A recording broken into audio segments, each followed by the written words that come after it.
All right, Gene Key 54. We've got the Shadow of Greed, the Gift of Aspiration, and the Siddhi of Ascension. I'm Molly, you're watching Mirror Readings, and if you'd like to get a Gene Keys reading from me, please visit my website, mirrorreadings.com. I have Gene Key 54 in my evolution, all right? And this Shadow of Greed, it can make us greedy for everything, including knowledge, right? Those of us on the spiritual path, even if you don't have Gene Key 54 in your profile, need to watch out for this because it will follow us into higher realms. And ultimately, as we start getting towards the Siddhic states, there is no more seeking, right? It's a feature of enlightenment. Why would we need to seek anything else? We already got to the proverbial promised land. But as we're moving in that direction, we tend to want more and more and more knowledge. And I know for me, taking the time to integrate that knowledge, figure out how I'm going to use what I'm learning in my life is a step that my ego loves to skip, all right? And I am consciously making an effort in my life this past year, especially to slow down my consumption of spiritual knowledge and focus more on how I'm putting it into practice. This shadow, by the way, is just brutal. When we're greedy for power, love, recognition, God, we can be such assholes.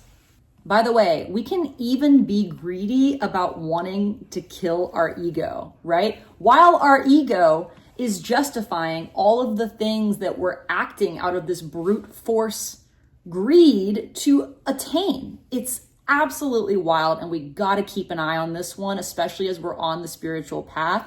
I'm saying this to myself as much as to all of you. Like so many of the shadow frequencies in the gene keys, greed is all about a lack of trust in life. Because if we trusted life to give us what we need when we need it, then we would never feel greedy, right? When we can start to recognize our greed and see it for what it is, we can turn it into fuel for aspiration. Ultimately, this shadow can become like a booster rocket to our aspirations to higher realms, right? Which is ultimately going to bring us to this Siddhi of Ascension.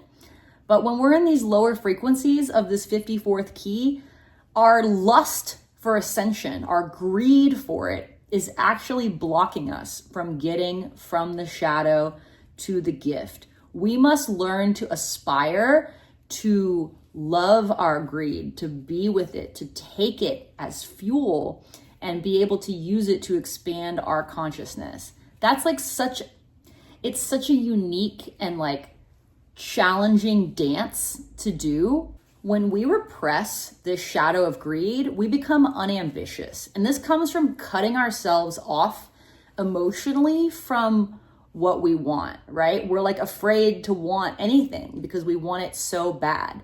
And in a reactive state, we're just straight up greedy. And that greed can be very aggressive, very brute.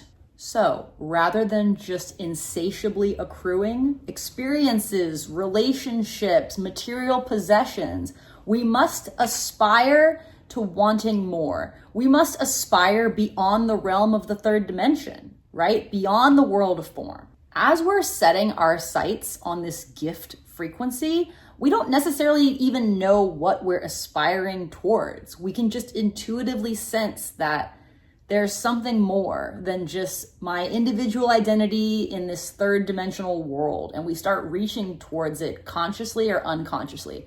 For many of us, this looks like spiritual seeking. And hopefully, as we become aware of this spiritual dimension of life and start aspiring towards us, this cleanses our spirit and creates a freshness within our perspective that then we're able to use to figure out greater and greater things to aspire to, both in the third dimensional world and in the higher spiritual worlds. By the way, we can even aspire to power. And the difference in like seeking power between the shadow and gift of this 54th gene key is it lies in why we want power. Because when we're aspiring to power from the gift, we want it for the highest good of all. We want the world to be a better place, not just for ourselves, but for all of us, which is the opposite of grasping for power from that shadow frequency, which we're just greedy for more and more recognition, influence, whatever, just for the sake of having it for ourselves.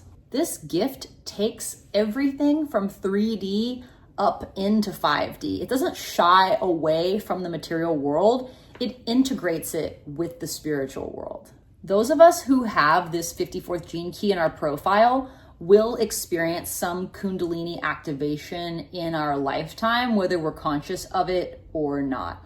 If this has happened to you, please leave me a comment. I would love to hear about your experience. For me, it arose spontaneously while I was at work in 2022, and I thought I'd accidentally taken a tab of acid or something. I mean, it was crazy. Everything was like neon squiggle snakes. I could barely stand up, and I had to just make an excuse to like go lie down for a minute to integrate all of it. It was crazy, and I had no idea what was happening until I started working with spiritual teachers who'd had this experience and reading more about it.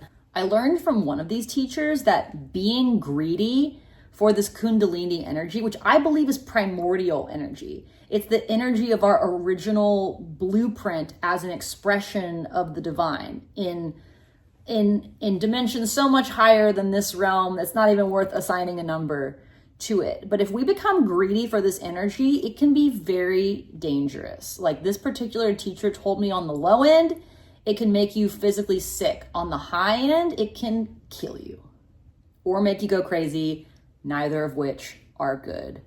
This gift of aspiration is a seed that we are born with. It comes in predetermined, and that seed begins to crack as our consciousness begins to crack. As we start to see beyond the limitations of our individual identity and the third dimension, so that seed of what it is that we're supposed to bring to earth, this higher aspiration of what we can be, of what the human race can be, starts to emerge, all right? And it flowers as we stabilize in this gift of aspiration and start acting on it. This 54th Siddhi of Ascension represents the stabilizing of Christ consciousness, but Richard Rudd warns that